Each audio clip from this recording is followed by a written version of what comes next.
नमस्कार साथियों, जय हिंद। मैं रविंदर अलूर पाठशाला में आपका स्वागत है। देखिए, संविदा कर्मी वालों के लिए खुशखबरी है और वे क्या है मैं आपको एक बार बता देता हूं। जिसमें राजस्थान के किसी भी प्रकार की कोई भी अपडेट होती है तो हम आपको सबसे पहले देते हैं। और आपने देखा होगा कि राजस्थान के अंदर जब संविदा कर्मी वालों के लिए जितने भी विभाग कार्यरत हैं और जब यानी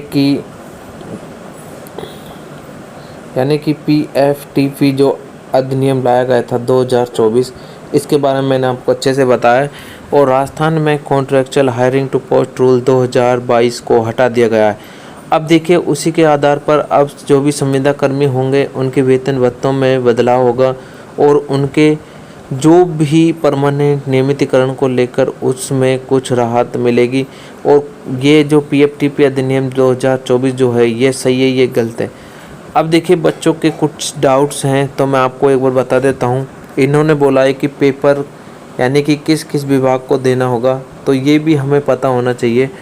जैसे कि देखो, पेपर जो है यानी कि आपके स्वास्थ्य यानी शिक्षा विभाग, चिकित्सा विभाग और आपके यानी विद्युत विभाग और ग्रामीण विभाग, इस प्रकार से कई 5 से 6 विभाग हैं जिन्हों का अभी तक जिक्र हुआ है उस नोटिफिकेशन में।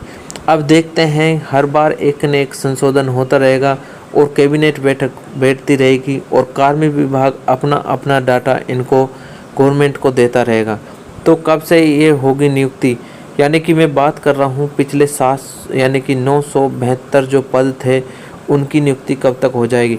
तो बोल रहे हैं कि सितंबर के 2nd वीक तक उनको नियुक्ति दे दी जाएगी। और किस नियम पर दी जाएगी, तो उन्हीं को भी ये नियम फॉलो करना पड़ेगा, यानी कि PFTP 2024 अधिनियम। इसके आधार पर ही इनको क्या किया जाएगा, नियुक्ति दी जाएगी। इसी के आधार पर इनको वेतन भत्तों जो है इनको फिक्स किया जाएगा। अब देखिए, कुछ ऐसे कैंडिडेट हैं जिन्हें मैं आपको बता दूं कि जिन्होंने मुझे कमेंट्स किया है कि पेपर किस विभाग का होगा और किस किस विभाग वाले कैंडिडेट को ये पेपर देना होगा और कितने वर्ष आपको इतने कार्यरत करते हो गए हैं कि आपको परमानेंट किए जाए। तो इस बात पर भी हम थोड़ी सी चर्चा कर लेते हैं। मैं आपको वे कमेंट्स दिखा देता हूं जो मैंने आपको इससे पहले वीडियो बनाई थी। उसमें कुछ कैंडिडेट ऐसे हैं जो कई वर्षों से कार्य कर रहे हैं, तो आपको वो भी मैं डाउट्स एक बार क्लियर कर देता हूं। देखिए, आप यहाँ से देख सकते हैं कि ये जो यानी कि विभाग ने जारी किया डाटा, यानी कि कार्मिक विभाग ने, इस पर क्या है ये आप कमेंट्स देख सकते हैं, कल की वीडियो पर है। यानी कि 25 वर्ष नहीं, शिक्षा कर्मियों को 33 साल हो गए। अब देखिए, मैंने 25 वर्ष तक का तो नाम लिया है, लेकिन 33 साल तो उनको कार्य करते हो गए हैं। बल्कि अगर इस कैंडिडेट की हम उम्र देखें तो इसकी उम्र आपको 55 से प्लस आराम से देखने को मिलेगी। अब 55 से प्लस अधिक उम्र इसकी है, तो इसका मतलब है कि इसको एग्ज़ाम देने की ज़रूरत नहीं है, क्योंकि इसको जो है अनुभव के आधार पर इस बार क्या कर दिया जाएगा, इसको नियमित कर लिया जाएगा।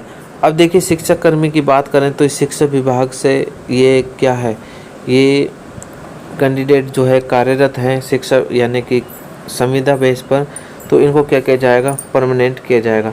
अब देखिए, जो 50 से कम हैं और जिनको 2 वर्ष, 3 वर्ष, 5 वर्ष, 7 वर्ष, 6 वर्ष, इस प्रकार से इनको अगर कार्य करते हो गए हैं तो इनको परमानेंट किया जाएगा। किसके आधार पर, पेपर के आधार पर।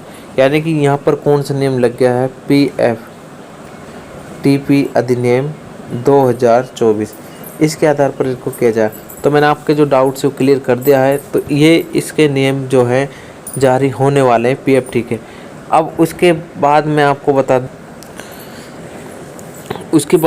बता दूं कि अब जो पेपरों में यानी कि जो नियमों में फेरबदल हो रहा है, यानी कि ये इसी प्रकार से हो रहा है जो PFTP अधिनियम 2024 लाया गया है, इसी के आधार पर। अब पेपर किस किस विभाग को देना होगा ये मैंने आपको क्लियर बता दिया है, और किस विभाग को देना होगा, कितने वर्ष वालों को पेपर देना होगा, और जो 7 यानी कि 972 जो पद थे पिछले वर्षों में, उनकी जो नियुक्ति कब तक मिल जाएगी, अगस्त के 2nd वीक तक मिल जाएगी।